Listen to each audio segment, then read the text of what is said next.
Eh bien bonjour, bonsoir à tous et bienvenue dans cette nouvelle petite vidéo dans laquelle nous allons parler des mécanismes de défense. Alors on avait fait une petite parenthèse là-dessus dans le cours de personnalité et donc voilà je vais euh, aborder ce sujet maintenant dans cette vidéo. Et je ferai une dernière vidéo autour de la personnalité en parlant de Jung, voilà, parlant de Jung, parce qu'à la fin du CM c'était un peu chaotique pour pouvoir faire un résumé de cours avec mes notes, c'était un peu trop chaotique pour faire un résumé disons de qualité entre guillemets. Ah du coup, commençons tout de suite, parlons des mécanismes de défense. Alors plusieurs définitions peuvent être données aux mécanismes de défense selon les auteurs, donc ça dépend des auteurs. Nous avons d'abord Freud qui vient définir ces mécanismes comme des procédés psychologiques utilisés par le moi, donc vous savez le moi, avec le ça et le surmoi pour gérer le conflit. Donc là, on l'a déjà vu du coup, dans les précédentes vidéos aussi sur la personnalité, avec Freud qu'on parlait. On a le surmoi, enfin le ça qui demande des pulsions, enfin qui a des pulsions qui demandent à être exaucées, le surmoi qui fait les règles, qui propose des règles, des limites en fait, le surmoi qui vient poser au moi des limites pour en fait ne pas pouvoir faire ce qu'il veut, être adapté à l'environnement finalement. Et donc ça c'est un conflit que le moi doit gérer au travers de mécanismes de défense. Donc le but c'est d'éviter la névrose, donc en fait la névrose du coup ça serait soit quand tu accomplis trop tes pulsions, soit si tu les accomplis pas assez en fait. Ça serait un peu cette logique-là, il me semble. Donc ces mécanismes permettent de réduire, voire de supprimer dans une situation anxiogène, l'ensemble de nos désagréments et des mises en danger de l'intégrité psychique de l'individu. Notre psyché se sent en danger, on est dans une situation anxiogène, et voilà, on va, grâce à ces mécanismes de défense, essayer en fait de quitter cette sensation anxieuse et donc désagréable pour le moi, et essayer en fait d'être hors d'état de nuire, entre guillemets, hein. Disons qu'on ne se sente plus en danger, par exemple. Alors qu'ensuite on a Anna Freud, donc Anna Freud c'est la fille de Sigmund, est la première qui est allée en profondeur dans le sujet en théorisant, je sais pas si ça se dit théorisant maintenant que j'y pense, ces mécanismes de défense en 1936. Alors aujourd'hui, les mécanismes de défense ont dépassé le cadre psychanalytique, oui, parce que Freud, voilà, c'est un psychanalyste, quoi. Car le concept est maintenant aussi présent en psychologie de développement et en psychopathologique. Le DSM-4, il fait une référence, DSM-4, c'est scientifique, donc vous voyez, on voit bien que les mécanismes de défense se sont éloignés de la psychanalyse au sens où, dans le DSM-4, il n'y a pas trop de référence à la psychanalyse, quoi. Donc ce concept est à la base psychanalytique, pardon, est rentré dans la sphère plus scientifique, car d'après Ionescu, c'est ça son nom, Ionescu ou Ionescu, les manifestations de ces mécanismes peuvent se manifester aussi bien inconsciemment que consciemment, bien que leur processus soit inconscient. Autrement dit, les mécanismes de défense, ils s'activent inconsciemment, mais euh, on peut les percevoir de façon consciente. Donc cela signifie que les mécanismes de défense sont observables, on a conscience de notre mécanisme de défense, même si le processus derrière pour qu'il s'active était inconscient, on peut malgré tout observer euh, la mécanique en fait. Ce qui fait qu'en fait, si c'est observable, on peut donc potentiellement la mesurer. Après, est-ce que tout ce qui est observable est mesurable? Là, je sais pas trop, on est un peu dans la question un peu plus pointilleuse. Mais en tout cas, dans ce cas-là, les mécanismes de défense sont observables et donc mesurables.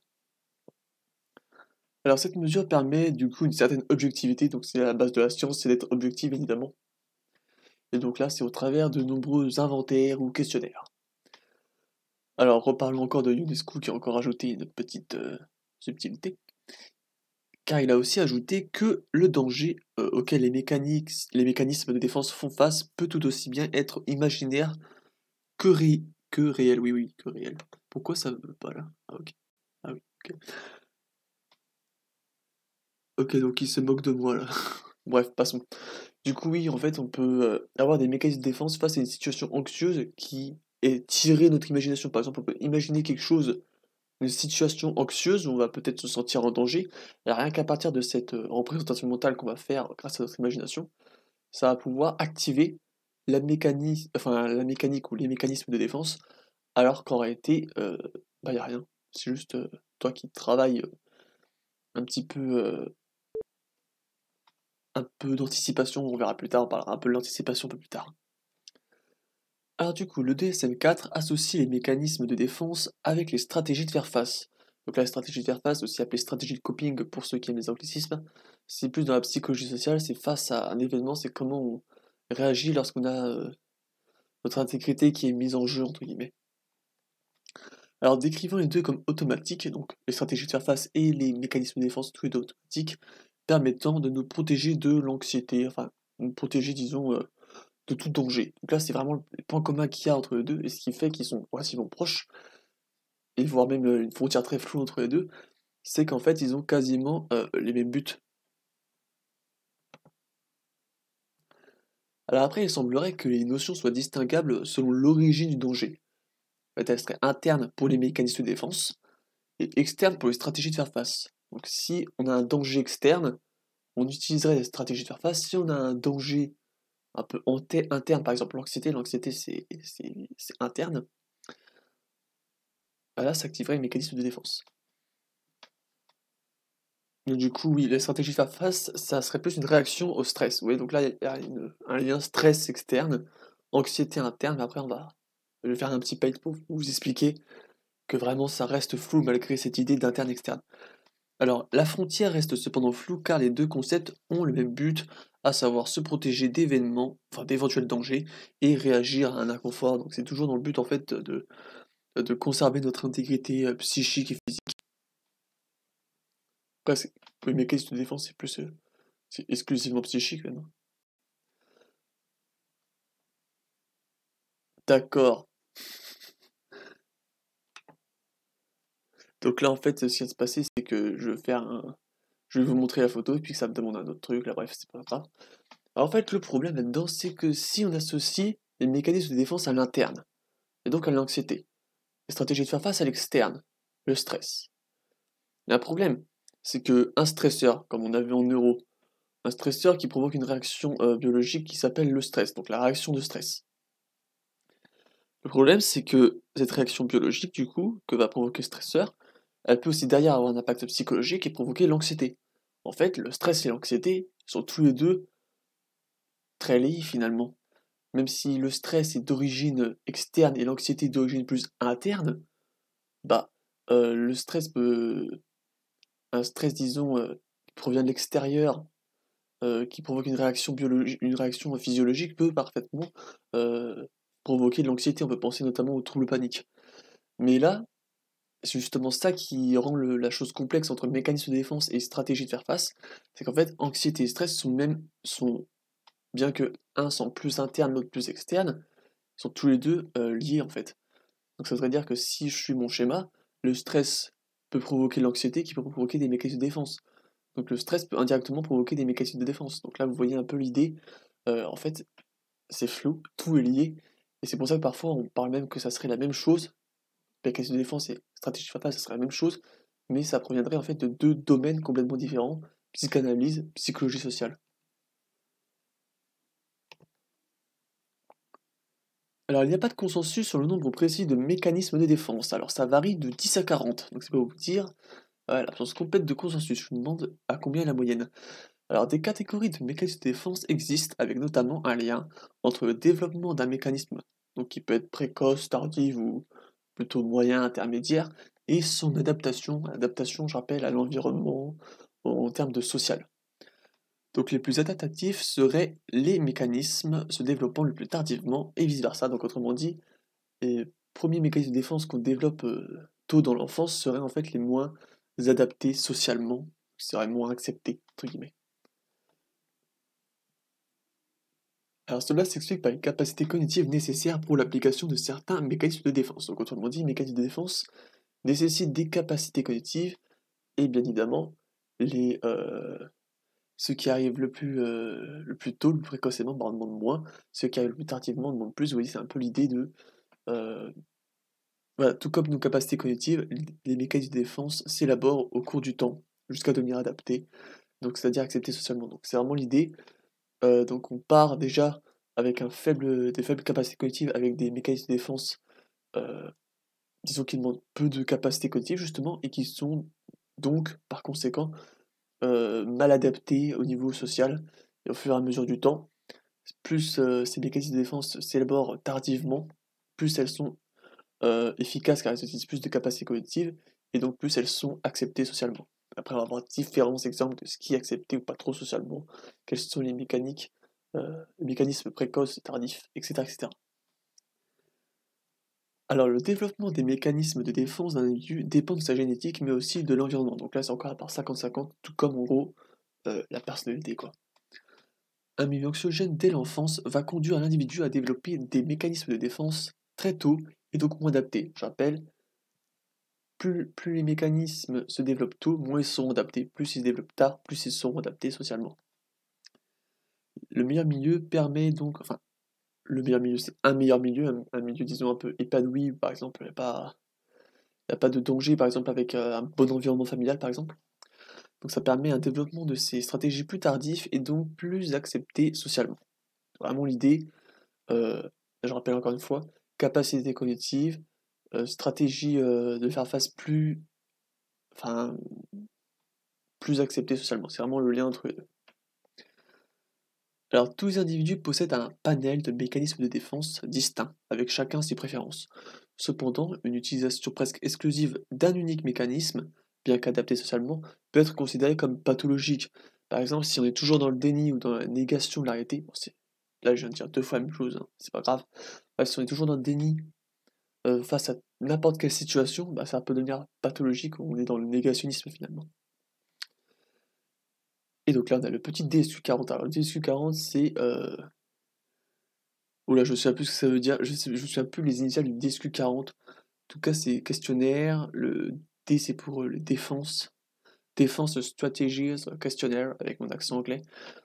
Du coup, de Bond permet d'attribuer à un individu un style de défense selon les mécanismes qu'il utilise le plus en fait. Donc dans ce questionnaire, il y a 20 mécanismes de défense notés en 2 items.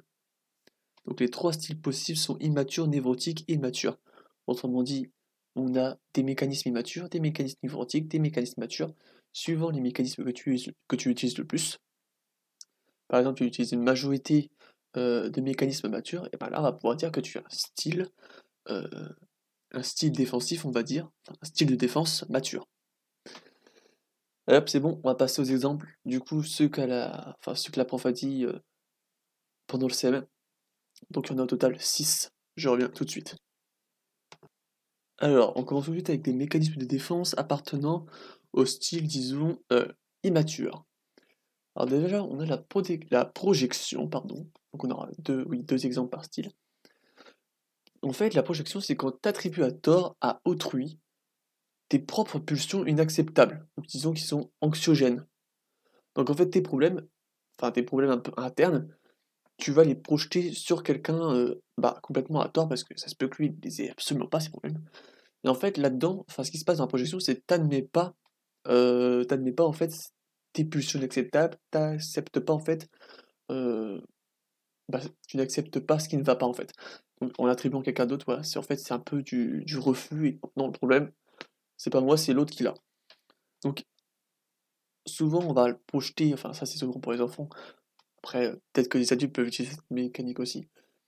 Donc ça va souvent être projeté à quelqu'un de son entourage, donc avec quelqu'un qui on va pouvoir en parler, et c'est ça qui est un peu paradoxal, c'est qu'on va essayer d'aider autrui à aller mieux, en pensant que c'est lui qui a ce problème, alors qu'en réalité c'est nous qui avons ce problème.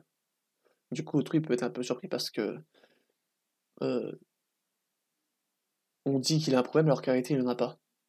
En réalité le problème c'est toi qui l'as, tu vois. C'est un peu ça l'idée, c'est on va parler à l'autre de notre problème, mais en le projetant sur lui le problème, en disant que c'est lui qui l'a. Voilà. Bon, par exemple, voilà, tu n'es pas un peu déprimé, tu vas en parler. Donc là, le projeteur, donc en fait, le mec est en réalité, il se sent déprimé, mais ça l'angoisse, l'idée d'être déprimé, il a envie de se sentir heureux, quoi. L'idée d'être déprimé, c'est quelque chose qu'il ne supporte pas trop. Donc il va le projeter en face de lui, et puis il va lui demander cette question, et il va dire que c'est lui qui est déprimé, alors qu'en réalité, que c'est autrui qui est déprimé, alors qu'en réalité, non, c'est bien lui qui l'est. Donc là, en fait, c'est non adapté, car ça résout rien, et puis en plus, ça peut ne pas trop faire plaisir à la personne en face, d'être accusé d'être déprimé, alors que, en réalité, pas du tout. Donc en fait, ça va juste soulager de croire que le problème est à quelqu'un d'autre. Et voilà, c'est pas adapté parce que voilà, balancer à quelqu'un sa projection, ça peut pas, ça peut pas faire que du bien, quoi. Alors, autre mécanisme de défense immature, entre guillemets, qui appartient au stade de défense immature, le passage à l'acte. Donc là, c'est on essaie de gérer sans réfléchir, sans prendre en compte les conséquences négatives de nos actions.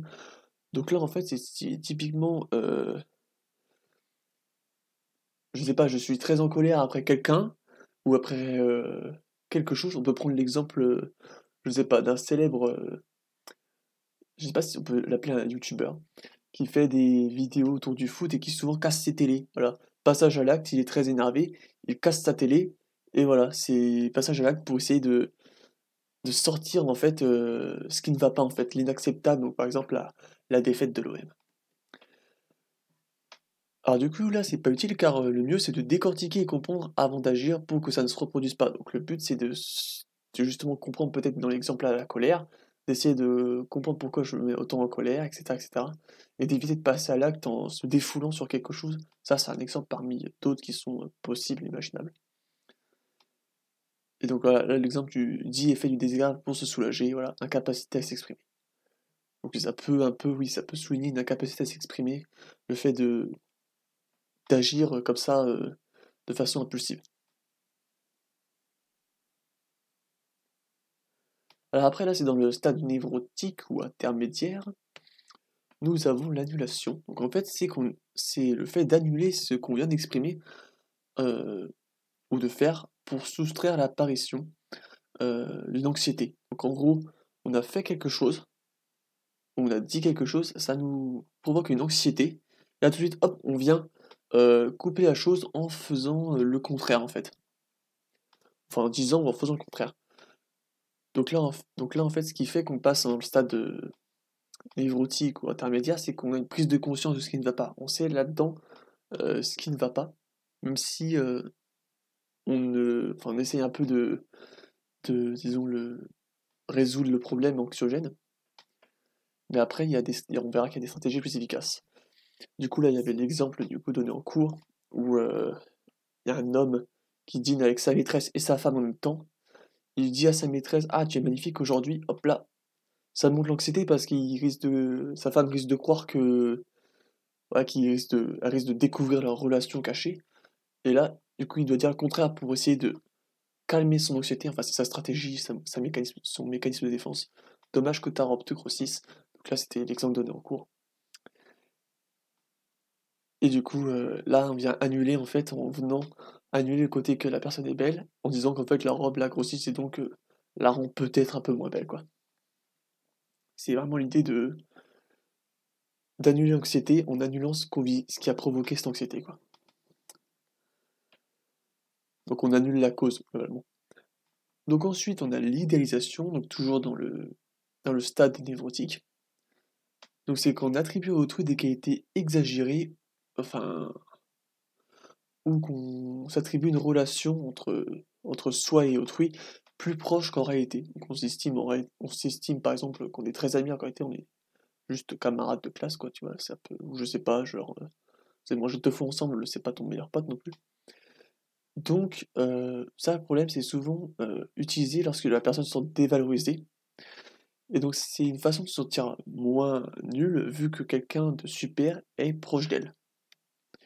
Donc, ça permet de compenser, elle se sent moins nulle parce que quelqu'un de bien est autour d'elle, enfin, est proche d'elle. Donc, ça permet, voilà, ce sentiment de nullité que justement on cherche à se débarrasser qui va être, euh, qui va être annulé en fait par cette idéalisation.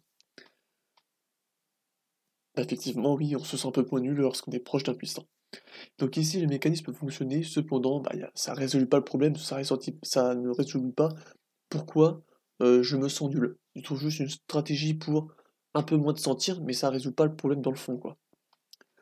Alors maintenant, des mécanismes de défense matures. Oui, je dis stratégie, mécanisme, en vrai c'est un petit peu la même chose, mais à chaque fois je me bloque. Du coup, on va en voir encore deux, donc là c'est pas du tout exhaustif, hein, c'est vraiment deux exemples à chaque fois. Total, du coup, comme je dis, il y en a entre 10 et 40. Voilà. Donc l'humour peut être parfois utilisé comme un mécanisme. En fait, ça permet de baisser l'anxiété en faisant sortir les aspects amusants ou ironiques du stress. Donc on a quelque chose qui nous stresse, et dans cette situation, on est au courant qu'on stresse, on va essayer de sortir l'amusant en fait de cette situation pas très agréable. Donc en fait, là-dedans, on va peut-être se moquer de soi, donc là, il est dans l'autodérision. Donc on perçoit donc, là, justement, on perçoit donc pourquoi on est stressé, on l'exprime parfaitement, parce qu'on est capable de dire ce qu'il n'y a pas dans une situation, et dire le côté amusant de la situation, donc on maîtrise, et on exprime la situation. Et voilà, on le fait tourner à son montage, parce que tout simplement, là, ça va avoir un effet positif, disons socialement, c'est adapté, voilà, faire rire les autres, c'est rarement négatif, quoi. Et donc là, on met du positif dans la source négative en étant adapté socialement, en faisant plus ou moins rire autrui, et ça permet, voilà, de régler un peu, disons, notre stress en l'exprimant positivement. Et du coup, ça va venir nous-mêmes un peu peut-être nous réduire ce stress en fait. Et du coup, pour être en capacité de faire l'humour sur sa situation, sur ce qui a provoqué le stress, faut être voilà, capable de décortiquer au sens où on sait vraiment ce qui a provoqué ce stress. Alors pour finir, on a l'anticipation. Donc là, c'est un exercice pardon, d'alternative du futur, au futur. Donc on imagine différentes alternatives, et on essaye de percevoir, enfin d'imaginer, de se représenter, disons, différentes émotions qu'on pourrait ressentir. Donc voilà, donc on accueille les émotions associées à une alternative, une réalité qui pourrait se produire. Et donc là, en fait, c'est une répétition de scènes possibles avant de vivre réellement la situation. Par exemple, si on a peur, parce que demain on a un oral, et ben on peut essayer d'imaginer différentes situations, ce qui peut se passer, voilà, le pire qui puisse se passer, et on va essayer de voir les émotions associées, essayer de les accueillir. Et donc voilà, on se demande qu'est-ce qui se passerait si, par exemple, je bégayais pendant mon oral, et donc là, en fait, on anticipe le désagréable.